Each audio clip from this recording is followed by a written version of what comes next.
Welcome back to the Rowan's podcast. I am the Rowan.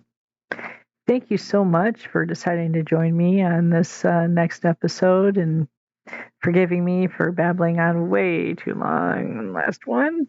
I really appreciate you being here. So grab yourself a cup of coffee, pull up a chair, and let's have a chat. Today we're going to talk about executive dysfunction and task-driven urgency task-driven brains. A lot of us struggle with executive function, and basically what that is just not really like a motivation. Like we struggle with motivation or to do stuff, and people think we're just being lazy, and it's not really that. It's more of a block, really, because we're motivated to get stuff done, like we are, and it may not look like we may just be sitting there. But really, inside of our brains, we're like, we got to get this done. We got to get this done. We can't get done. We got to get this done. Why can't we get this done? We're telling ourselves we need to get it done. And the other part of us is telling ourselves, why can't we? Why can't we do it? And we're being lazy, and we're calling ourselves names and stuff, and we're trying to, it, like, for me, like, I'll give an example. Like, if I am trying to do paperwork, like it's my kryptonite. You give me something to fill out, you might as well forget it. I will wait to the very last minute where it's urgency, where it has to be done, and then I'll get it done. And even then, it's hard to do. But for me, once I start doing it, I can get past the, name and address and whatever on it. But when I start getting into other things where I have to know specific information, or I have to go look for certain information, I have to fill out like a bunch of like questions and stuff to me, and I can pretty much see it coming down in my brain as like this big wall. And I just can't get past it. Like my brain goes, no, you're not doing this. You can't do this. You are not doing this. I'm not going to let you. And I know I said I could see it, but to me, I kind of liken it to an invisible wall that is there, and that you're pounding your fists against it because you desperately want to get to the other side to get to that thing to get done, but you can't get through it because it's just blocking you. Like, I don't know, maybe like a force field, I guess, would be a better thing instead of an invisible wall. But, and you're berating yourself and telling yourself, hey, I need to get this done, but then you can't. And it's frustrating because, I know, in my situation, my husband might get upset at me because I'm not doing this and I'm not doing that, and it's supposed to be done. And why aren't you doing it? Why haven't you done it yet? You just need to try harder. Oh, yeah, that sentence. We've all heard that. You just need to try harder. It's not a matter of trying harder. I mean, you want us to pound harder on that invisible barrier there that's keeping us from doing it? Yeah, okay, we can, we can do that, but it's not going to break it down. And it's only going to make us feel worse about ourselves. I had a ADHD coach for a while, and she told me, especially for paperwork, I need someone to help me. She says, it's not that you don't know how to do it, but it's that you can't, and you need somebody to help you, even if the person is just sitting there next to you. Or explaining, usually I have a crap ton of questions about whatever form I'm filling out because a lot of times I don't understand it. It's not of a lack of intelligence. It's just sometimes the wording, like I am very specific in how I think things and how I take things. And I don't, if a question isn't entirely direct, it might be a problem for me, or if there's a lot of different variables to go along with that, like, I can put variables in any kind of question that you ask me, and I'll have to think through it. Like, you ask me where we want to go to, where we should go eat. I am thinking up, how much money it's going to cost, how far away it is, Will the other person like to go there? Is the food, this or that? I will just think of every, how long will it take for us to order there? Things like that. I will think of every variable, and it'll become overwhelming, and I'll just be like, just wherever you want to go. And people get really mad at me and frustrated with me, I should say, not mad, but because it's like I can't make a decision. It's not that I can't make a decision. It's just there's so many variables on it. It's going to take me so long to get through it. To fit, I would rather someone else be like, hey, we're going to go so and so. We're going to go eat here, you know. But for me to do paperwork, and we are ADHDers, neurodivergent people, especially ADHD, are urgency-driven brains. Like there's nothing wrong with our brains. It's just we're urgency-driven. It's the dopamine, because our brains don't regulate dopamine very well. And if we get a dopamine rush, then we can focus. Like my husband is convinced that if we're in an emergency, I'm just going to fall apart because I fall apart on, tiny little things. Something big happens, well, I'm going to be a problem. I'm going to be useless. No. No, because when the big stuff happens, that's when the dopamine rushes in and my brain is flooded and I can focus. Everything snaps into crystal clear, high definition, everything, I just, boom, I got it. I got this. Hold my beer, I got this type thing. And the smallest little, tiniest little thing, might upset me. I might overreact. Yeah, I will overreact. And I can say I will overreact. But something big, I will focus. And I've always been that way, actually.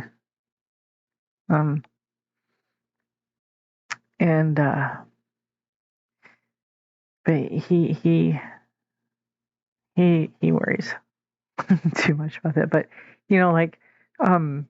urgency based, like we might wait till the very last minute to get something done. Like when I was going through college, I have a bachelor's degree in criminal justice. Well, bachelor's of science degree in criminal justice with a forensic specialization.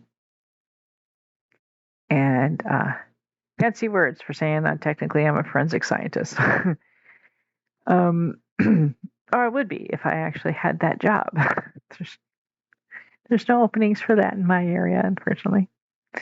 But when I was going through college, I would have times where I would have multiple classes, sometimes 3 at a time, sometimes 4, where I had 10-page papers due.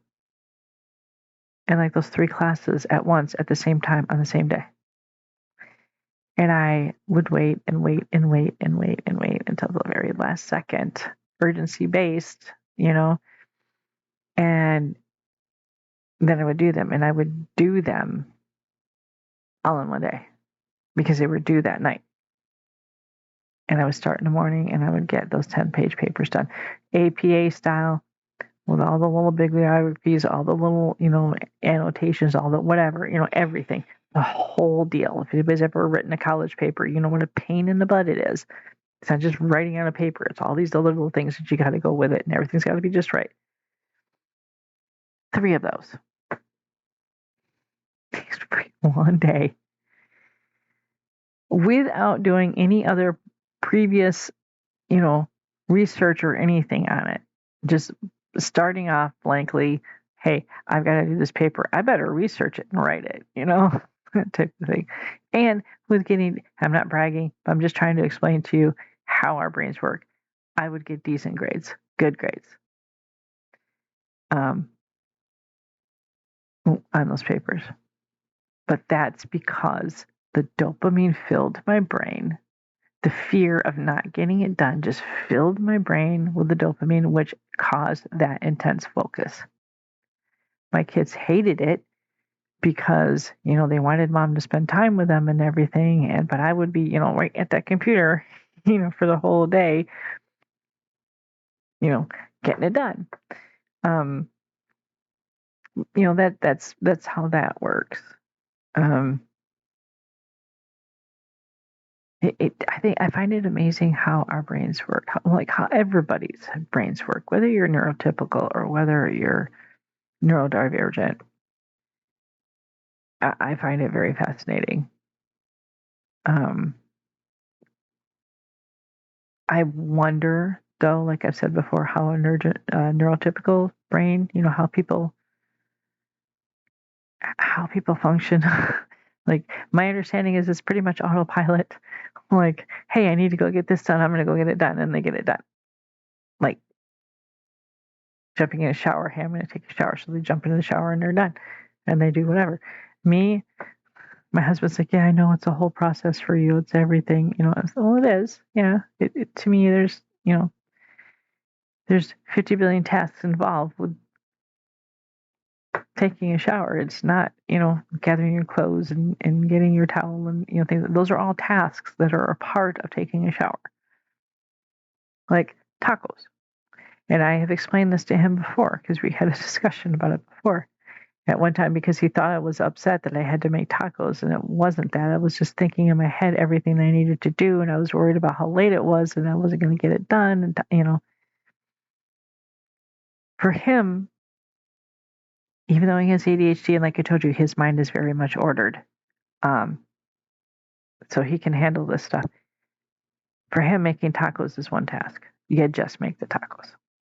That simple. Me, no. No. There's a lot. Preheating the oven so I like to heat up my hard shell tacos. I need to defrost the hamburger meat. I need to cook the hamburger meat. I need to chop up whatever. If we're having vegetables, chop that up. The cheese got to go into a separate bowl. I've got to get the salsa out. I got to get the sour cream out. I got to get, I got to drain the meat. I've got, every step is a task.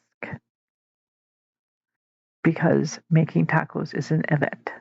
It's not just one task. It's an event filled up of many different tasks. And that's the way my brain views it. And with the time blindness, a lot of times, for me, it works both ways. Usually it works the way where we think things are going to take a lot less time than what they do. I have that big time. But there are also times where I think things are going to take way longer than what they will. Like, I look at making tacos, I'm thinking this is going to take like 2 hours, a long time, at least an hour. When it doesn't, it really doesn't. Pretty much the longest really it takes is basically you defrost your hamburger meat and fry it up and then let it simmer. I mean, really, maybe 20 minutes, maybe. Really, because while it's simmering, you can put everything else together. And I make it sound like I think it's so easy, but it's not. I understand how neurotypicals think that how this should be and how it should go. I understand that. But you can understand, to me, these are all still little tiny things that go along with it. And it's really not that simple. I can make it sound that simple, but it's not. And it's just, I don't know if I'm explaining this all right. And with children, this executive function disorder can be really limiting to them, because my middle son Pal, he had they said at school he had an executive function disorder. They never said it was autism. Had they said it was autism, I would have been like, okay, we could do this and that. But they just said, oh, well, on top of his ADHD, he has an executive function disorder. And it was one of the special education people. And they said, well, this is how we can help him, because he was having trouble. Like, he would do his problems, but then he would get stuck on a problem, and then he couldn't move past that problem to do the things that he needed to do. He would stay on that same problem for half an hour, 45 minutes to an hour, would not move from that problem. He wouldn't skip it to go on to the next one. Decision making was horrible for him. He couldn't make decisions. And also, if he was told to do something or asked to do something, he would do the complete opposite. And he wasn't doing it out of spite or anything. It's just they told us that his brain was going so fast he was only hearing like the first couple words we said, and last couple words we said. Just he didn't hear the middle. So it was very limiting to him, and it took us a while we had to teach him how to skip a problem and go on to the next one. And then he also had a thing with processing. Like I have a thing with processing sometimes too, but his was he had a hard time processing from his brain to get it onto paper. But he could answer, like he would take tests and stuff when he was younger. He would take tests and stuff, but he wouldn't do very well because he couldn't get the answer down on the paper. He knew the answers. He just couldn't get it onto the paper. So I ended up being allowed to scribe for him, which is he could do his homework at home. He could tell me what the answers were, but I had to write exactly what he said. I couldn't paraphrase it. I couldn't put it into like my adult terms or anything. It had to be written exactly the way he said. Maybe for that was proof that, he was doing it and I was just writing down whatever or what. But that was fun. That went on for a few years. And I didn't mind doing it. Because in a way it kind of helped us work together and kind of help create a pathway for him to understand, how, just to help him be able to write stuff down.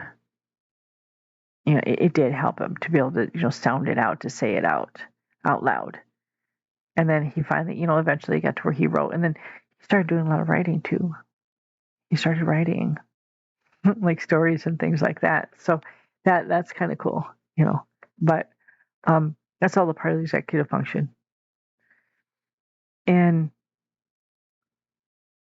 he struggled for a little bit till we figured that one out. But like I said, he's super smart, and he just when he was younger, he just had that problem. And even as he got older, he still has the executive function part where decision making and stuff's kind of hard. He did learn how to skip problems and going on to the next one. He had to understand that it was okay, and it's okay to skip a problem and go back to it later. Just get the other ones done that then go back and get the ones you don't know. Because otherwise you're wasting time, and it took us a long time. But he figured that one out. But he still kind of has a little bit of that. Not like it was, and I do too. It's very hard for me to make a decision on stuff. But I really don't know what else to say about all that. To be honest, I was at work today, and I've been battling a migraine and dizziness. I get dizzy when I get migraines, really off balance. And and when I have a migraine, my brain tends to get a little muddy. But when I was at work today, that's all I wanted to do was I got home was to just load up or do another episode. It's just because maybe it's a dopamine rush for me right now. Hyperfixation, I guess. I just so everybody knows, I do still want to do a different subject, because I think I've pretty much gone through everything I could go through. Although I do want to do one on reacting to some memes, and if I can figure out how to do videos on this, or maybe even just audio of the memes, of the little short videos, I like to do like a reaction thing to it because there are a lot of good ones out there, and they're really informational. If you really look at it that way, a lot of them are. They're trying to be funny, you know, but they are informational. And in some ways, they can be harmful in a way because people think, oh, well, it's just this little quirk. And oh, I do that sometimes too. So, not everybody's ADHD and it can be flooded with it, and people think, well, everybody's just, getting on this bandwagon and that's what they are. And uh, yeah, there's a lot of people that are being diagnosed with it, but that's because they were overlooked. And, we can get into that subject too at some point. But they were overlooked, so people are starting to know, and social media, or like people are getting together and they're, exchanging information. So, but there's a lot of good ones out there that, like I sent a lot to my husband because a lot of people have a way to say things, and the way that I would have liked to say, but it couldn't find the words because a lot of times I can't find the words to say what I want to say. So, um, someone else can, about what I'm feeling or thinking or what I'm going through, and they can just show it on a video or they can talk about it, then, I give it to him and be like, hey, this is right here. And he does the same thing to me about certain things too. He does. Um, Although, to be honest, he knows I don't watch a lot of those. And I really need to get more aware of that to watch, because if I expect him to watch what I send him, I should be watching what he sends me. And it's not for out of caring or lack of whatever. It's just, I don't know. I'm good with sending out things. I'm not good with receiving things, if that makes sense. I can send out a letter. I can send out an email. I can send out a video clip. But to receive it and for me to read it, I have a hard time with that. Like, I've probably got like 4,000 emails that I haven't looked at. And that's after I've already cleaned out like 4,000. So, I really should just make an effort. But there I go rambling again. Well, what I was trying to say is I was at work and I really wanted to just come home and just talk, because I'm really enjoying just doing these. And, I'm not looking for fame or to get a lot of views or to get a lot. Well, to be honest, I would like a lot of views, but I'm not looking to become famous or whatever. What I want is really to raise some kind of awareness, to just be a help to others, maybe a light in someone's life, even just make someone laugh or smile, or maybe help someone understand some things about this, you know, um, just be a help. And the more views there are, the more it'll get shared. And maybe it can reach, even if it just reaches one person, and maybe just one sentence that I say helps, even just one person. I would be really happy, because that one person matters to me. Um, but anyways, thank you for stopping by and chatting with me and listening to me babble again. And this will probably be another raw recording with no editing again. So if anybody does know of a good editing program, please, I'm asking again, please drop it in the comments, please.